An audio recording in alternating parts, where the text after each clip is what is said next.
من الشيطان الرجيم بسم الله الرحمن الرحيم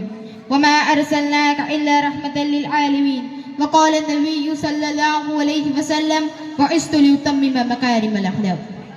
اس نے یوسف پکٹی مصر میں انگشت زنا، اس نے یوسف پکٹی مصر میں انگشت زنا، سر کٹاتے ہیں تیرے نام پہ مردان عرب. حاضرین محترم، میرے جیسا کم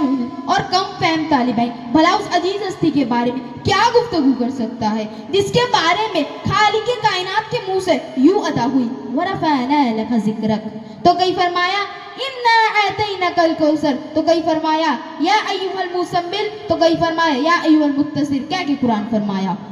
حاضرین محترم، حضور پاک صلی اللہ علیہ وسلم کے طیب زندگی کے دو پہلو، ایک ذات مصطفیٰ، دوسرے صفات مصطفیٰ پر ہاتھ لکھتے لکھتے ساکت ہو گئی، زبان فطرت کرتے کرتے خاموش ہو گئی، مفسر تفسیر کرتے کرتے موت کی آغوش میں چلے گئے، محقق تقریر کرتے کرتے ملک کے عدم پر روانہ ہوئے، لیکن ذات مصطفیٰ اور صفات مصطفیٰ کا ایک باب بھی پورا نہ ہوا.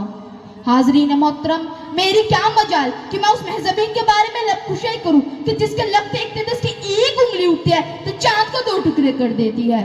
جس کے اشاروں سے درا تک اپنی جڑوں کو توڑ کر زمین کو پاڑ کر آپ کی بارگاہوں میں حاضر ہو جاتا ہے، جس ہستی کے نگاہیں اٹھتی ہے تو سراغت سمیت گھوڑے زمین میں دھسنا شروع ہو جاتا ہے، اور جب نگاہ رحمت اٹھتی ہے تو زمین سے نکلنا شروع ہو جاتا ہے. حاضرین محترم، جس پیکرے نور پر طائف کی بستیوں کو لوگوں نے ظلم کے پہاڑ توڑے لیکن زبان مقدس سے بددعا تک نہ نکلی،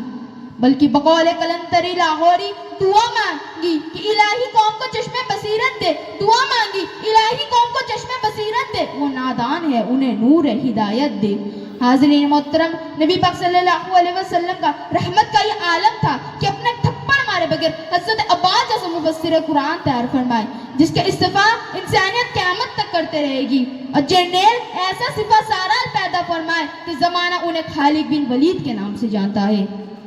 سچائی کی تربیت کی تو صدیق پر بنا دیا، عدل کی درشیت کی تو فاروق اعظم بنا دیا، ثقافت کی نگاہیں اٹھائی تو عثمان غنی بنا دیا، اور نقطۂ شجاعت کی تو علی سے شیر خدا بنا دیا. حاضرین محترم، میں آخر پر حرف تیزی کے ذریعے سے آپ نبی صلی اللہ علیہ وسلم فقر دو عالم نور مجسم کی سیرت سناؤں. حضور صلی اللہ علیہ وسلم کا آمد تھا، الف نے کہا اللہ کا رسول آ رہا ہے، با نے کہا بانی اسلام آ رہا ہے، تا نے کہا تاجدار مدینہ آ رہا ہے، سا نے کہا سرود والا آ رہا ہے، جیم نے کہا جلیل قدر آ رہا ہے، ہاں نے کہا حبیب خدا آ رہا ہے، خو نے کہا خاتم النبیوں آ رہا ہے، تال نے کہا دو ذہن کا ولی آ رہا ہے، زال نے کہا ذالک الکتاب کہنے والا آ رہا ہے، جال نے کہا ذالک الکتاب کہنے والا آ رہا ہے، تال نے کہا دو ذہن کا ولی آ رہا ہے، را نے کہا رحمت للعالمین آ رہا ہے، زا نے کہا زمانے کا امام آ رہا ہے، شین نے کہا صافیہ کوثر آ رہا ہے، شین نے کہا صافیہ محسر آ رہا ہے، صاد نے کہا صاد کون آمین آ رہا ہے، دوات نے کہا ضعیفو کا مابا آ رہا ہے، توا نے کہا تہا اومیم آ رہا ہے، زوا نے کہا ضعیفو کا مابا آ رہا ہے، عین نے کہا عرب کا تاجدار آ رہا ہے، گئین نے کہا غریبوں کا مولا آ رہا ہے، فا نے کہا فقیروں کا مابا آ رہا ہے، کاف نے کہا قرآن والا آ رہا ہے، قوف نے کہا کملی والا آ رہا ہے، لام نے کہا لوح و قلم والا آ رہا ہے، میم نے کہا محمد رسول اللہ آ رہا ہے، نون نے کہا نبیوں کا سردار آ رہا ہے، واو نے کہا بدعا آ رہا ہے، ہاں نے کہا ہادی برحق آ رہا ہے، اور یا پکار اٹھا کے یکتا اور انوکھی شان آ رہا ہے. میں اپنی بات کو اس شعر پر ختم کرتا ہوں کہ ارباب نظر کو کوئی ایسا نہ ملے گا،